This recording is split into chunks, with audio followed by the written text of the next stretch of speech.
Yesterday, after I did my video, I started to read comments from various people about a woman in Victoria, in Australia, who was arrested and manhandled by the police officer who arrested her because she wasn't wearing a face mask or wasn't covering her face. I avoided as much as humanly possible to read anything about this incident, as much as I avoided watching it, because I don't like I don't like this at all, because I personally have a history with these types of interactions. Then I accidentally came across the video. And after watching it and after reading a few articles about what happened, I decided to do a video and present this to you guys today. Before I get started, I'm actually going to play a portion of this video. And I want to say that it's difficult to watch. There's no bloodshed. Nothing really extremely violent happens or gore. But it's a terrible interaction. I don't like these types of videos, and I don't like people who post these types of videos because there's always a missing part, and it's usually the beginning. And it's missing here. But the video is long enough that you can somewhat grasp an understanding of how this officer is really truly doing something awful to this woman. Regardless what happened, for me anyway, because again, I have a personal experience with these interactions, and nothing that this woman has done deserves her to undergo what you're going to see in front of you now.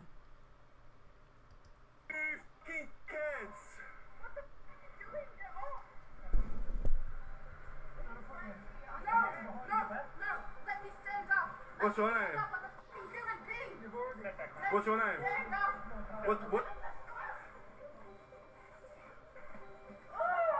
Get off of me! Get off! Let go of your bed. Let go of your bed. He's choking me! He's choking me! Let go of your bed. Cough me! Get ready to go. Get the fuck off me! What are you doing? He's choking me, girl! What the fuck?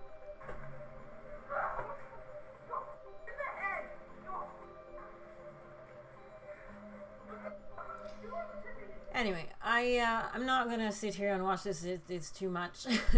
But and I'm not laughing at the situation. I do apologize. But I'm going to link the actual Facebook post in the description, and you can definitely read the comments.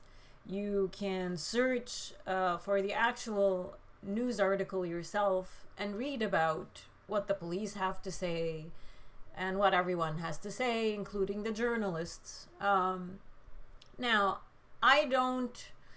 the first thing I want you to know is that I'm not trying to play victim or play on your heartstrings by presenting this to you. That's not at all what I'm trying to do.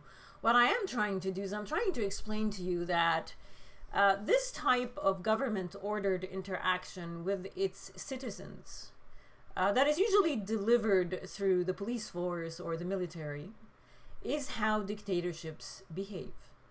And I say this to you because I lived in a dictatorship for almost 30 years of my life.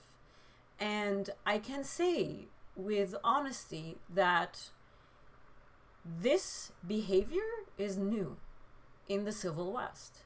Sure, some situations might have happened in error, but I have begun to see laws and mandates and rules get implemented, and your police force is being given very stern orders to enforce these rules.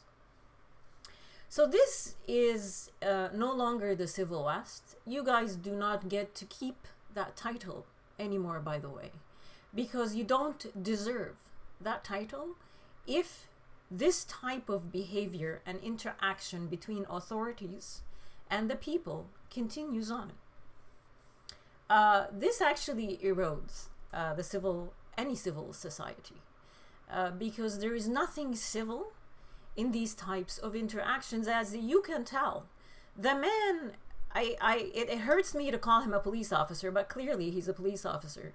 He sits on this woman with his entire body weight for minutes, sits on her, and she's asking for help. She's saying she's suffocating. Honestly, I'm not one to compare situations, but where did we recently hear "I can't breathe" as the police officer exercised excessive force? Now, the situations are completely different. I understand this. And again, we're missing, the beginning of the interaction, and keeping that in mind. Why does he need to sit on her in this manner? She's a female. She's not even a male. She's half his size. She's not holding a weapon. And all I can see the female police officer telling the woman while this guy is choking her is the female police officer is ordering the woman who's being choked to let go of the vest of the police officer so that he can further choke her. Like, you can't defend yourself as you're getting choked by the authorities anymore.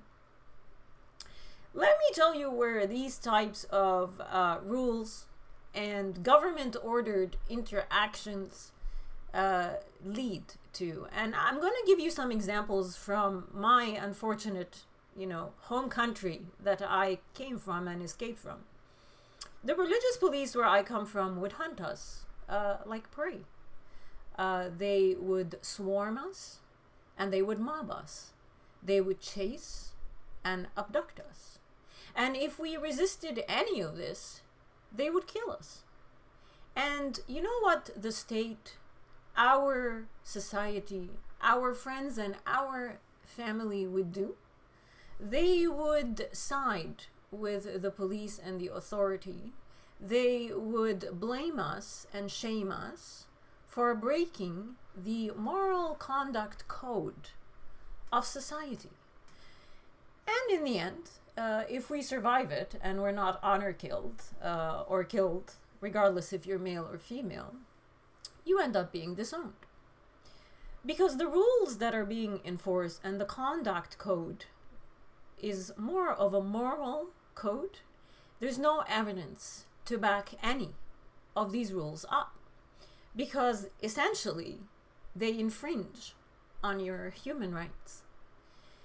So I don't know where this is going to lead to, but I truly hope that the people who are now facing this horror speak up and demand change in society, because there is no turning back once these types of interactions become the norm. That's all I wanted to tell you guys.